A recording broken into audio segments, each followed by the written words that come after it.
하나님 말씀 마태복음 7장 24절에서 29절.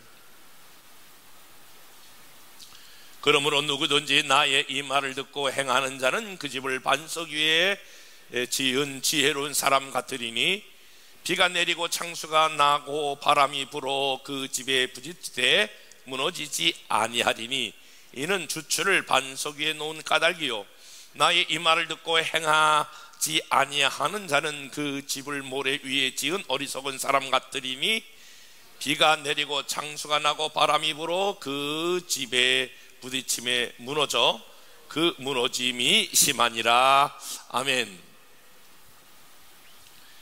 세계에서 고층 빌딩이 가장 많이 모인 곳이 어디인 줄 아십니까? 뉴욕의 맨하탄입니다. 뉴욕의 맨하탄에 가보면 굉장한 빌딩들로 이루어진 빌딩의 숲이라고 말할 수 있지요. 라디오시티 빌딩, 클라이슬러 빌딩, 엠파이어 스테이트 빌딩, 그리고 지난번 9.11 테러 때에 무너진 쌍둥이 빌딩 대신에 프리덤 타워, 월드 트레이더 센터 같은 그런 고층 건물들이 아주 빡빡하게 움직되어 있는 것을 볼 수 있습니다. 일종의 섬이라고 할 수 있는 작은 지역에 이렇게 거대한 고층 빌딩이 들어설 수 있었던 가장 중요한 이유가 있다면 그 집안이 암석으로 이루어져 있는 지층이기 때문이다 라고 하는 것은 잘 알려진 사실입니다. 사실 지금 우리 모두는 코로나19 때문에 개인적으로나 가정적으로나 사업적으로나 국가적으로나 교회적으로나 쌓아 올린 모든 것들이 지금 한순간에 무너질 수 있지 않을까라고 하는 위기를 맞이하고 있습니다. 그것에 관해서는 교회도 예외가 아닌 것 같습니다. 많은 교회들이 출석이 지금 반으로 줄어들고 3분의 1로 줄어드는 것은 다 모든 교회가 동일하게 나타나는 현상입니다. 뿐만이 아니라 재정도 그만큼 많이 줄어들어서 어려움을 호소하고 토로하는 것을 보게 됩니다.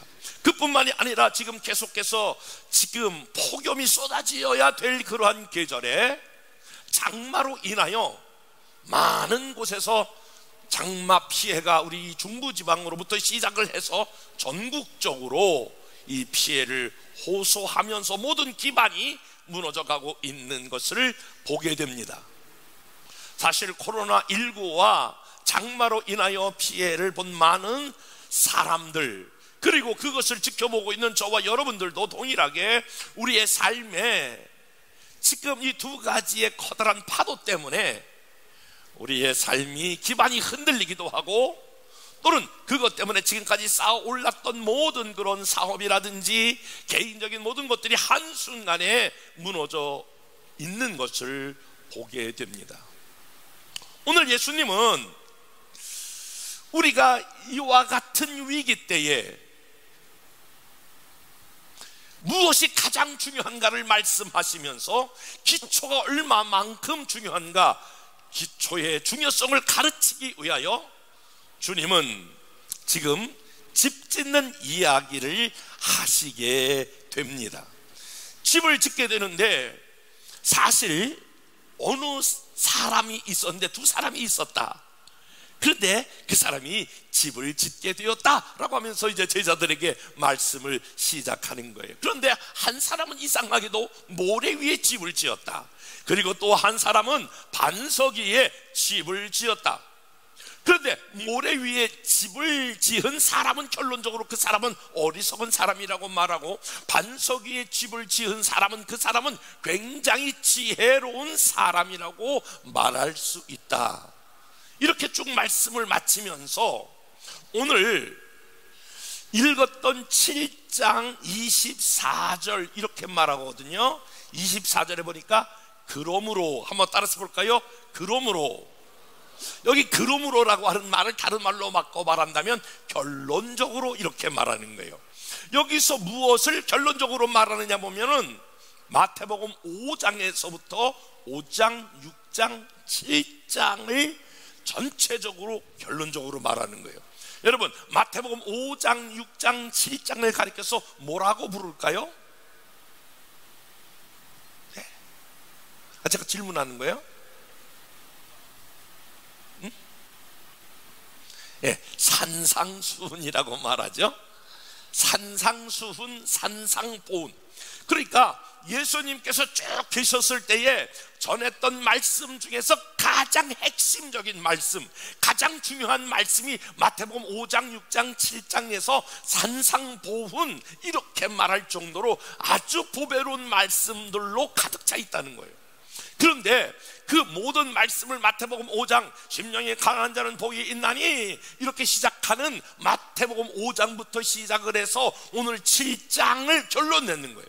그리고 결론이 중요하잖아요. 한번 따라서 봅시다. 결론이 중요하다. 네, 결론이 중요한 거예요. 그러니까 주님이 결론적으로 그러므로 이렇게 지금 말씀하시는 거예요. 자, 예수님께서 제자들에게 집 짓는 비유를 말씀하시면서 두 사람이 있었다.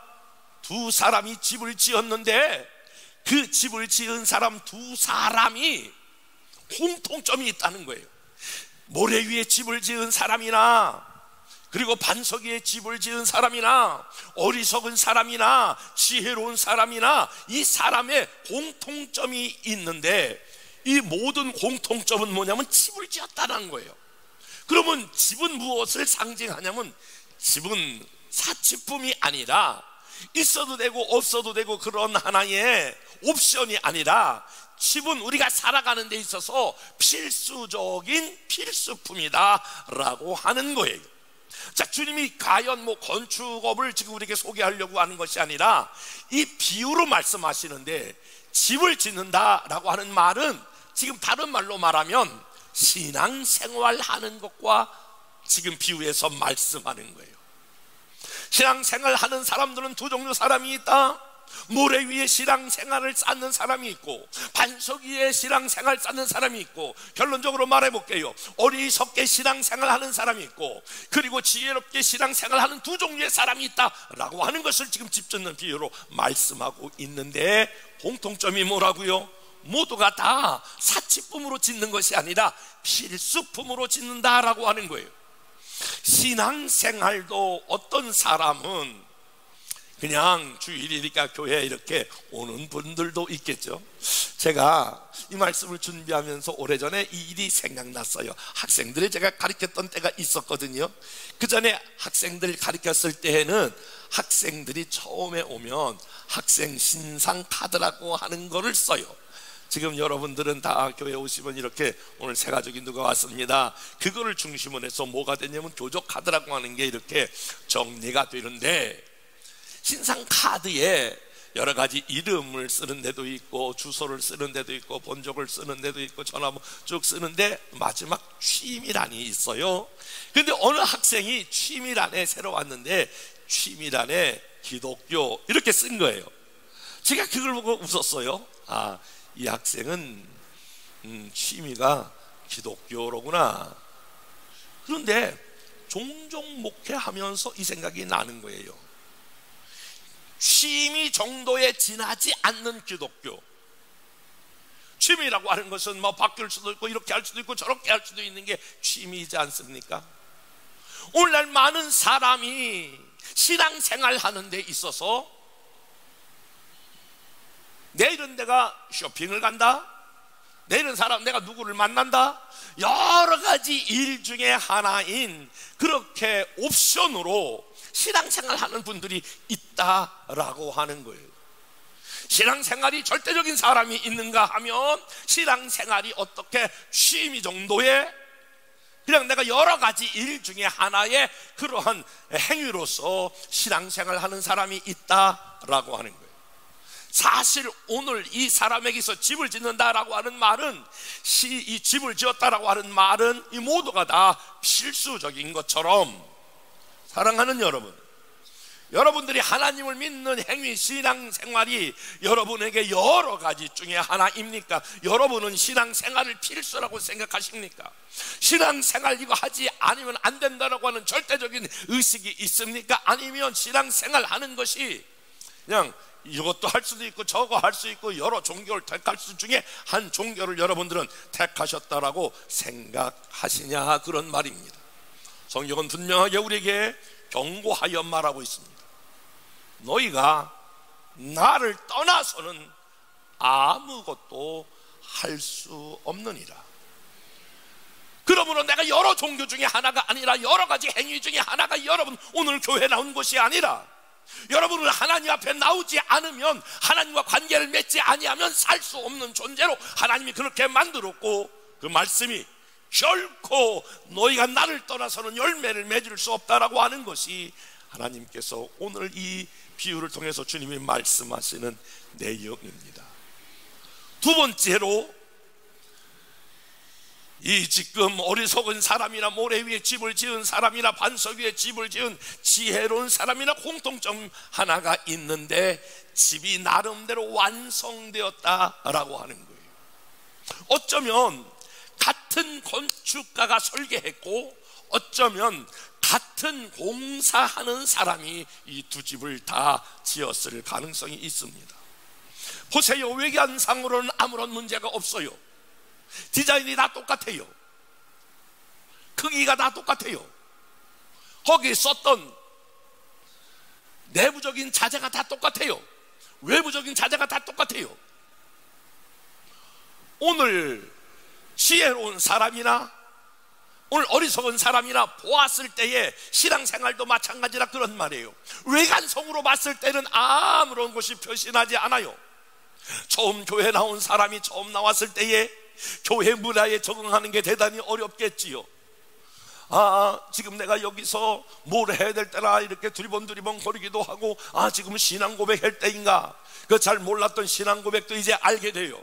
오늘 때 이제 찬송도 따라 부를 줄 알아요. 기도할 줄도 알아요. 신앙 고백할 줄도 알아요. 시간이 지나면 세례를 받게 돼요. 집사도 돼요. 권사도 돼요. 장로도 돼요. 목사도 돼요. 다 외형적으로 왔을 때는 아무런 표시가 나지 않는다, 그런 말이에요. 그리고 때로는 내가 주여 주여 이렇게 부를 줄도 알고, 때로는 다른 사람을 향하여 신앙적인 권면을 할 줄도 아는 그런 외형적인 단계의 모두가 다 지혜롭게 신앙생활하는 사람이나 모래 위에 집을 짓는 사람이나 외형적으로 집이 똑같은 것처럼 신앙생활이 그렇게 보일 수가 있다라고 하는 거예요. 본문을 들어가기 직전에 주님께서 마태복음 7장 21절에 이렇게 말씀하고 있어요. 다 같이 21절 말씀을 읽어보겠습니다. 시작. 나더러 주여 주여 하는 자마다 천국에 다 들어갈 것이 아니요 다만 하늘에 계신 내 아버지 뜻대로 행하는 자라야 들어가리라. 너 그냥 내가 주님, 나 주님 믿어요 이래가지고 천국에 가는 게 아니란 말이에요. 그럼 목사님, 누구든지 주의 이름을 부르는 자는 구원을 얻으리라고 한 말씀은 뭐예요? 그 말씀하고 이 말씀하고 맞지 않잖아요 라고 말할 때에, 지금 여기서 그럼 뭔가 심오한 이야기를 지금 하고 싶은 말씀이 있다는 거예요. 야, 주여 주여 한다고 다 천국에 가는 게 아니다. 내 아버지 뜻대로 하는 자야 천국에 갈 수 있다. 그러면서 22절에 보면 조금 더 충격적인 말씀을 하세요. 22절 말씀을 다 같이 보겠습니다. 시작.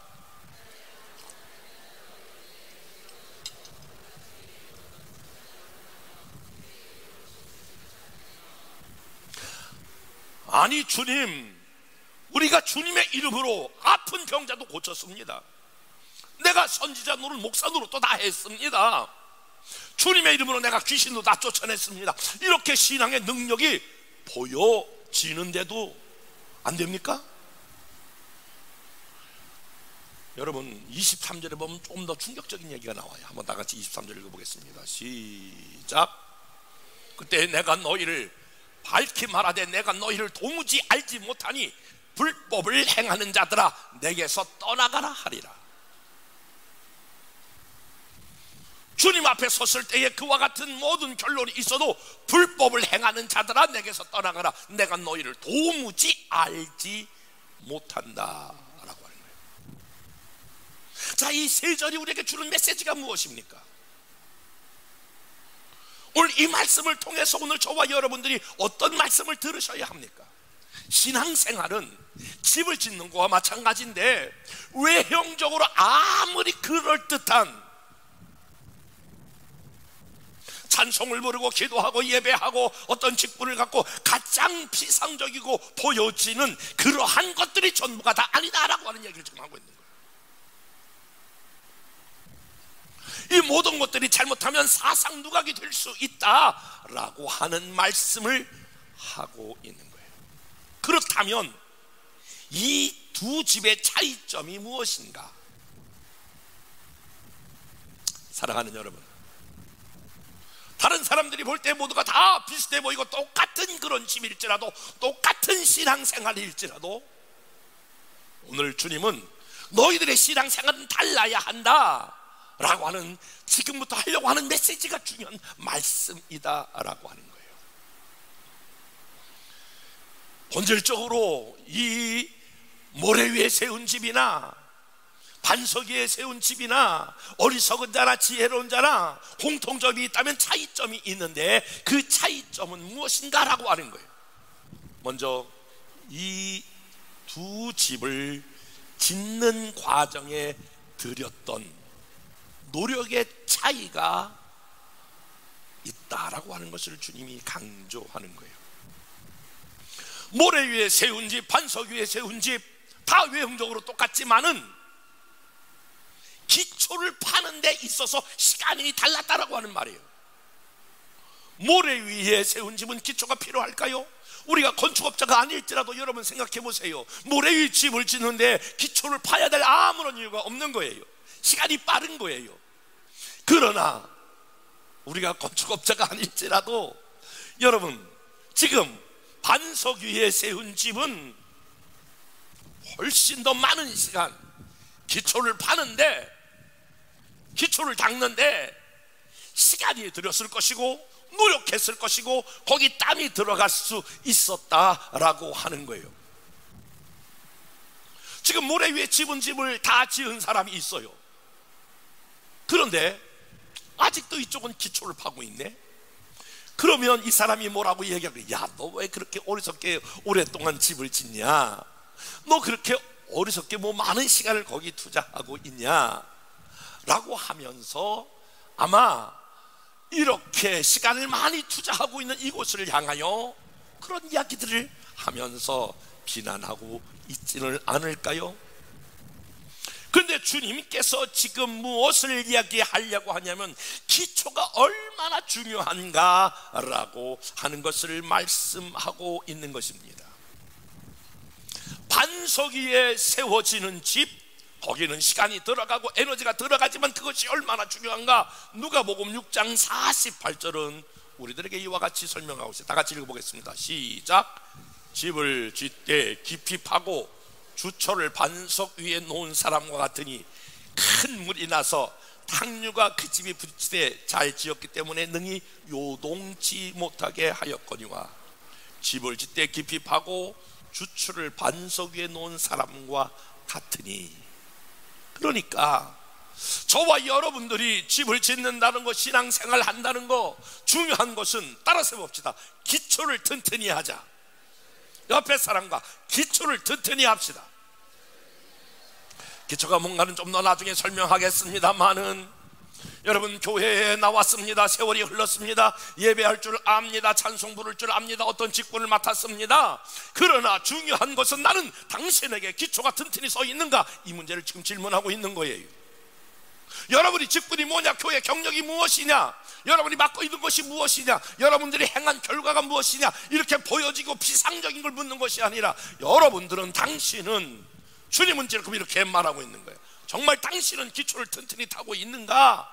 라고 하는 질문을 지자들에게 던지고 있는 거예요. 자, 또 한 가지 조금 더 나가봅시다.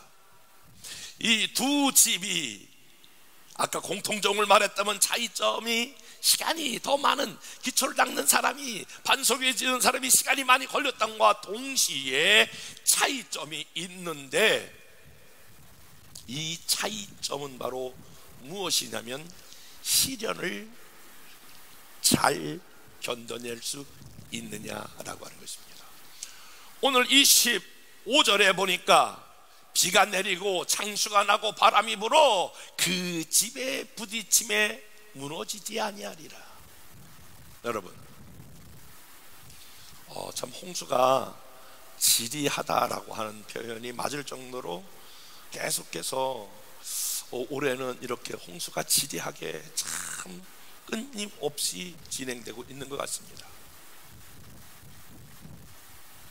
지난번에는 제가 목회실에서 이렇게 말씀을 준비하다가 제 목회실에서 잠깐 잠이 들었는데, 딱 일어나는 그 순간에 목회실 딱 보니까 물이 쩍쩍 하는 거예요.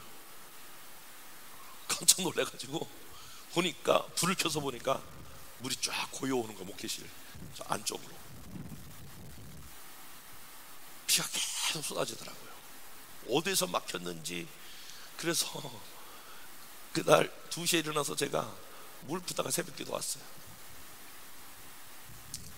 요 근래에 그렇게 비가 많이 온 적이 없다라고 하는 것을 느끼면서, 그래서 밖에 나가서 어디서 뭐 막혔는지 이런 것들을 보기 했는데, 결론적으로 비가 많이 왔다라고 하는 거예요.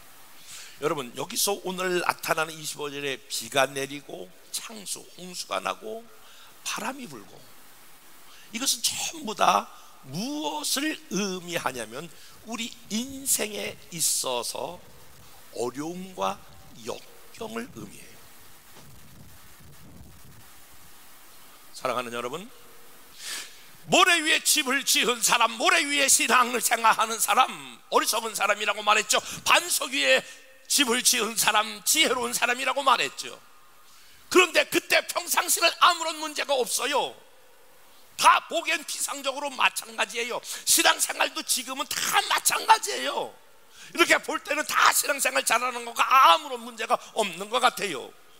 근데 비가 오고 창수가 나고 바람이 불고 그의 인생에 어느 날 태풍이 불어오고 감당할 수 없는 역경이 찾아왔을 때에, 그때야말로 그 신앙이 진짜 신앙이냐 가짜 신앙이냐라고 하는 것이 판가름 난다라고 하는 말을 주님께서 말씀하고 있는 거예요.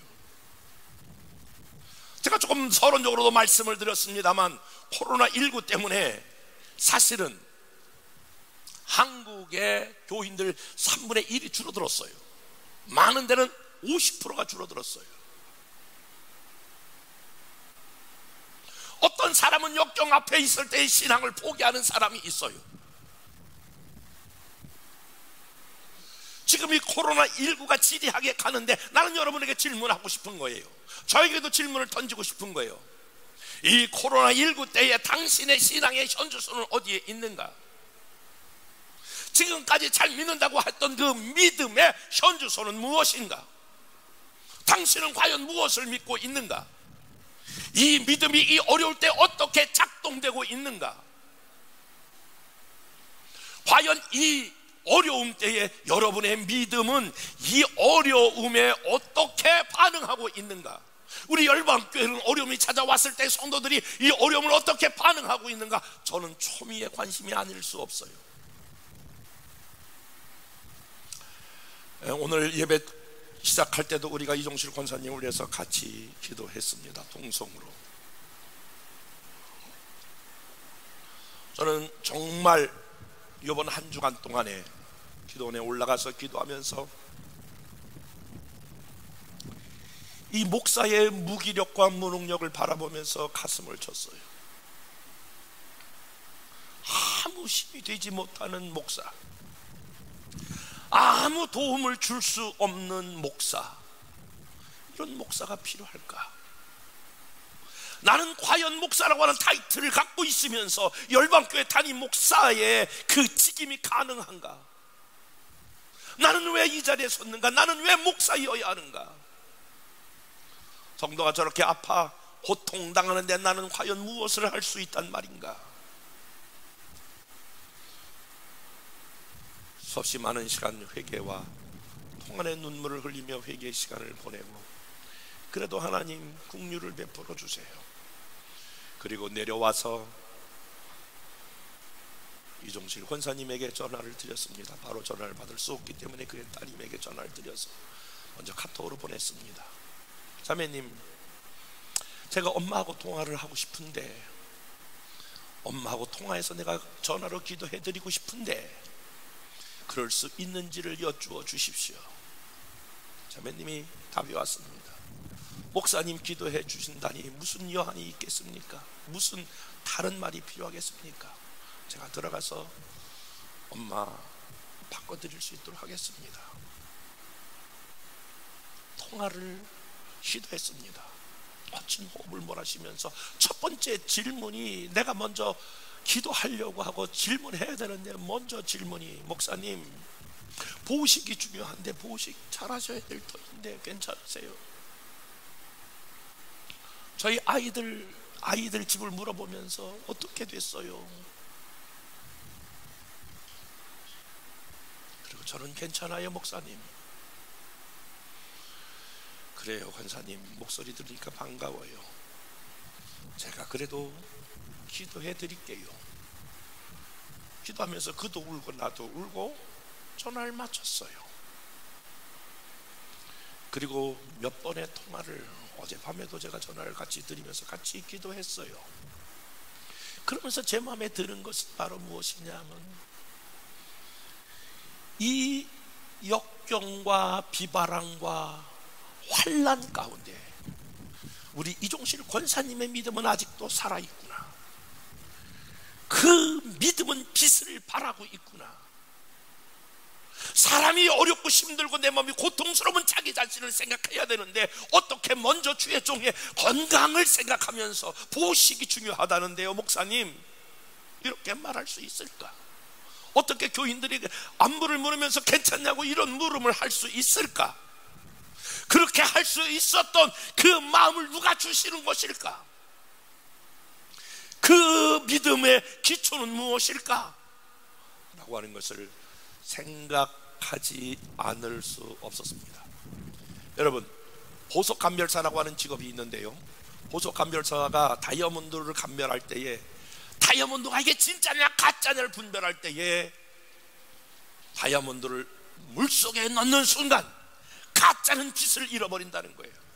그러나 진짜는 물속에서도 찬란한 빛을 발한다라고 하는 거예요. 오늘 주님이 어리석은 사람과 지혜로운 사람과 모래의 집을 짓는 신앙과 반석 위에 집을 짓는 신앙의 차이점이 바로 무엇이냐? 그것은 어려움이 찾아올 때에, 역경이 찾아올 때, 비가 오고 창수가 오고 바람이 폭풍할 때 그때의 빛을 발하는 게 진짜 신앙이다 라고 하는 거예요. 그렇기 때문에 여러분, 우리 신앙의 기초가 얼마나 중요한지 모릅니다. 여러분, 동경에 가면 임페리얼 호텔이 있는데 저도 다녀왔습니다. 이 호텔을 지은 사람은 미국 건축가 프랭크 로이드 라이트라고 하는 사람입니다. 근데 이 사람은 호텔 공사를 하는 데 있어서 기초만 무려 2년 동안 기초 공사를 한 거예요. 똑같은 건물들이 옆에 세워졌는데 2년 안에 벌써 본 건물이 다 지어진 거예요. 근데 이 사람은 시간을 4년 걸려서 그 공사를 마무리 짓게 됩니다. 그때 많은 사람들이 저렇게 많은 시간을 투자하고 저렇게 기초 공사를 오랫동안 할 필요가 있냐, 저 사람 진짜 바보다라고 하는 것들이 가십처럼 많은 사람 입에서 회자되기 시작했어요. 그리고 돈을 많이 들여서 무리하게 지은 대표적인 케이스로 많은 사람들이 그렇게 여겼어요. 그런데 이게 웬일입니까? 52년이 지난 후 동경 대지진이 발생하게 됐어요. 이 대지진 때 모든 건물들이 다 무너졌는데 건물 자체뿐만이 아니라 내부적인 거 하나 손상을 가지 않았던 호텔이 유일하게 동경에 있는 그 임페리얼 호텔이라고 하는 거예요. 그 후로부터 라이트라고 하는 사람은 일본 건축계의 신화처럼 회자되었다라고 하는 거예요. 오늘 이 설교의 가장 중요한 말씀으로 매듭을 지려고 합니다. 그렇다면 도대체 그 기초가 무엇이냐라고 하는 거예요. 여러분, 이 기초가 무엇이라고 생각하십니까? 나는 이 말씀을 드리기 전에 이렇게 여러분에게 축복합니다. 여러분, 한 사람 한 사람이 반석 위에 세운 사람처럼 반석 위에 세운 그런 신앙생활 기초가 든든한 신앙생활 되기를 주님의 이름으로 축복합니다. 다시 한번 결론이에요. 저와 여러분의 신앙생활이 반석 위에 세운 사람, 반석 위에 세운 신앙생활 되기를 주님의 이름으로 축복합니다. 그렇다면 이 반석이라고 하는 이 기초를 형성한다라고 하는 것은 무슨 말일까? 24절, 다 같이 한번 24절 말씀을 읽겠습니다. 시작.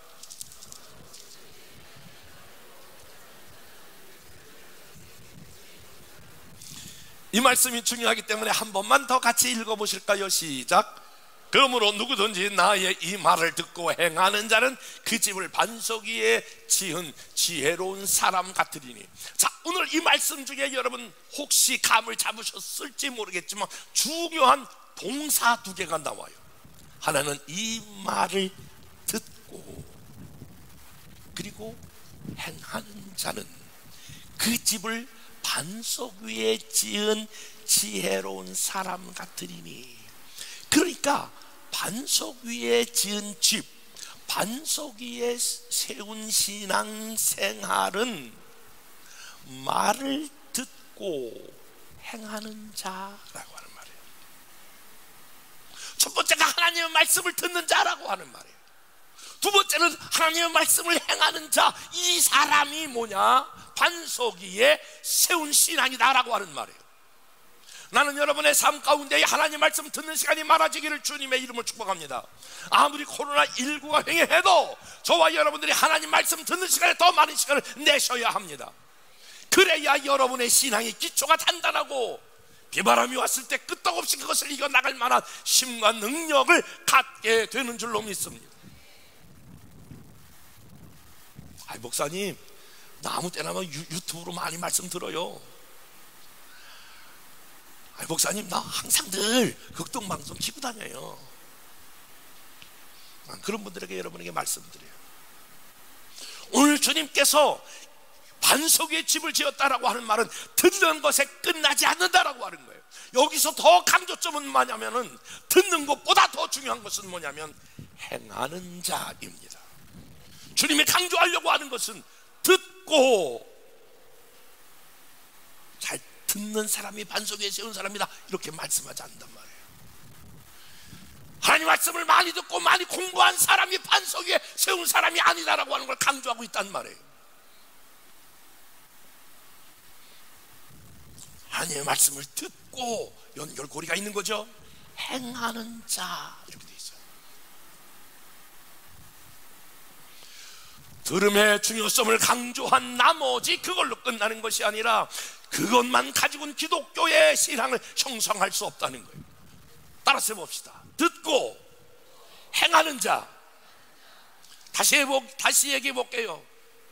하나님의 말씀은 들음에서 나지만, 믿음은 들음에서 나지만 그걸로 끝나는 게 아니란 말이에요. 내가 어떤 말씀을 알고 있다, 내가 어떤 말씀을 공부했다, 내가 어떤 말씀을 유튜브로 들었다, 그걸로 끝난다는 게 아니란 말이에요. 하나님의 말씀을 듣고 그 다음 연결고리가 있는데 행해야 한다라고 하는 말이에요. 그러므로 저와 여러분의 신앙의 기초가 단단해지려면 여러분 이렇게 말씀을 들으셔야 되는 거예요. 나는 왜 이 말씀을 오늘 이 자리에 앉아서 듣는가? 제가 질문 던져보는 거예요. 여러분 오늘 왜 이 자리에 앉아서 말씀을 듣습니까? 아이, 목사님이 설교하니까 내가 듣는 거죠. 아, 유튜브로서 나는 이런 말씀 저런 말씀 많이 그냥 듣는 거예요. 많이 말씀을 들으면 좋잖아요. 아, 그래서 다른 방송보다는 극동방송 틀어놓는 게 좋죠. 다시 질문해 볼게요. 왜 그 말씀을 들으시는데요? 그 말씀을 듣는 이유가 무엇인데요? 왜 그 말씀을 듣는 목적이 무엇이냐라고 하는 말이에요. 왜 성경을 읽으시나요? 왜 여러분 규칙을 하고 묵상을 하시나요? 이유가 뭔가요? 그 자체만의 목적이 아니라고 하는 것을 성경은 말하고 있는 거예요. 뭐라고요? 그 다음에 듣고 행하기 위해서예요. 그러므로 사랑하는 여러분, 정신 차리셔야 합니다. 이 말씀을 왜 듣는가? 말씀을 듣고 내가 행하기 위하여. 이 말씀을 듣고 내가 실천하기 위하여, 이 말씀을 듣고 내가 오늘 적용하기 위하여 말씀을 들으셔야 한다라고 하는 듣는 자의 중요한 원리를 오늘 본문은 우리들에게 말씀하고 있습니다. 저는 꼭 말씀을 전할 때마다 다시 한번 여러분에게 호소하고 싶어요. 어떤 분이 이 말씀을 듣고 이 말씀 때문에 어떤 사람들은 회개하고, 어떤 사람은 내 삶의 방향을 바꾸고, 어떤 사람은 낙심해 왔다가 자살을 하려고 하다가 자살 포기하고 하나님 앞에 나오는 사람들과, 낙심과 절망에 빠졌던 사람들이 말씀을 듣고 회복함과, 어떤 사람은 말씀을 듣고 내 삶의 방향을 바꾸고 내 가치관을 바꾸는 수많은 사람들이 일어나기를 주님의 이름으로 축복합니다. 말씀은 더 이상 여러분들이 유희가 아닙니다. 말씀을 평가하는 사람들이 아닙니다. 말씀을 잘한다 못한다 여러분들이 그러한 자세로 말씀을 들으면 전혀 여러분들은 모래 위에 집을 짓는 사람입니다. 내가 말씀을 들었을 땐 적어도 책임이 있어야 합니다. 내가 이 말씀에 반응하셔야 합니다. 이 말씀을 듣고 때로는 회개하기도 하고, 이 말씀을 듣고 마저 내가 그 말씀대로 살아야지 결단하기도 하고, 이 말씀 때문에 내가 위로를 얻기도 하고, 이 말씀 때문에 소망을 얻기도 하고, 이 말씀 때문에 용기를 얻기도 하고, 이 말씀 때문에 내 삶의 방향을 바꿔야 이 말씀이 반석 위에 세운 그러한 신앙생활이 된다는 거예요. IMF가 주었던 교훈처럼 저는 코로나19가 주는 교훈이 분명히 있다고 생각합니다. 코로나19를 통하여 적어도 교회 안에 이런 사람들이 구별될 것입니다. 지금까지 모래 위에 세운 신앙생활처럼 비슷해 보이고 괜찮아 보이고 다 외형적으로 아무런 문제가 없지만, 코로나19를 통해서 한국교회는 적어도 열방교회는 대단히 죄송합니다. 알곡과 가라지가 분명히 구별될 것입니다. 가짜와 진짜가 구별될 것입니다. 왜 그렇습니까? 여러분, 하나님의 나라는 복음은 무리들로 인하여 하나님의 나라가 번성되고 하나님의 나라가 확장된 적은 역사적으로 한 번도 없습니다. 하나님의 나라는 주님을 따르는 제자들로 인하여 이것이 진리다, 이 말씀이 생명이다라고 목숨을 건 사람들로 인하여 기독교는 확장되어 왔습니다. 다시 말하면 의미 없는 다수보다 창조적 소수를 통하여 하나님의 나라와 복음은 점점 확장되었습니다. 이것을 믿는 진리를 확신하는 사람, 어떤 대가를 지불하고도 그 진리를 사수하려고 하는 사람들에 의하여 기독교는 여기까지 왔습니다. 그러므로 나는 우리 교회가 몇백 명 모였느냐 몇천 명 모였느냐 의미 없는 다수보다 이 복음 앞에 내 인생과 내 삶과 역사를 주관하신 하나님 앞에 나는 내 삶을 드리고 내 믿음을 드리고 이분이 나의 하나님이라고 하는 것을 굳건히 믿는 사람들이 많아지기를 주님의 이름으로 축복합니다. 그렇다면 여러분들은 반석 위에 세운 신앙, 주님 앞에서 마지막 착하고 충성된 종이라고 칭찬받는 하나님의 사람들이 되어질 것입니다. 그냥 의미 없는 다수가 되어진다면 불법을 행하는 자들아 내게서 떠나가라, 주님 앞에서의 무서운 심판을 받게 될 것입니다. 다시 한번 선포합니다. 코로나19 어떤 환경과 역경 가운데서도 저와 여러분의 믿음이 더욱더 찬란하게 빛나고 그것을 이겨나갈 만한 위대한 신앙의 소유자들이 되기를 주님의 이름으로 축복합니다. 우리 지체 중에 어떤 어려움이 있을지라도 어려움을 믿음으로 이겨나가는 반석 위에 세운 신앙, 반석 위에 세운 교회, 반석 위에 세운 가정, 반석 위에 세운 우리 모든 공동체와 사회와 민족이 되기를 주님의 이름으로 축복합니다. 은혜와 사랑이 많으신 하나님, 모래 위에 세운 신앙처럼 비가 오고 창수가 나고 바람이 불 때 무너지는 신앙생활 되지 않게 하시고, 하나님 어떠한 역경과 환난 가운데도 믿음이 더욱더 빛나는 반석 위에 세운 신앙생활 되도록 축복해 주옵소서. 예수님 이름으로 기도했습니다. 아멘. 우리 주 예수 그리스도의 은혜와 하나님 아버지의 사랑하심과 성령님 감화 감동 인도 교통하신 역사가 반석 위에 집을 짓는 사람처럼 우리의 신앙의 기초 말씀을 듣고 행하여 하나님 앞에 기초를 든든히 하기를 원하는 열방의 모든 가족들 위에와 멀리 계신 그리고 병석에 계신 그리고 군대가 있는 모든 하나님의 자녀들 위에 이제부터 영원토록 항상 함께 하시기를 간절히 축원하옵나이다. 아멘.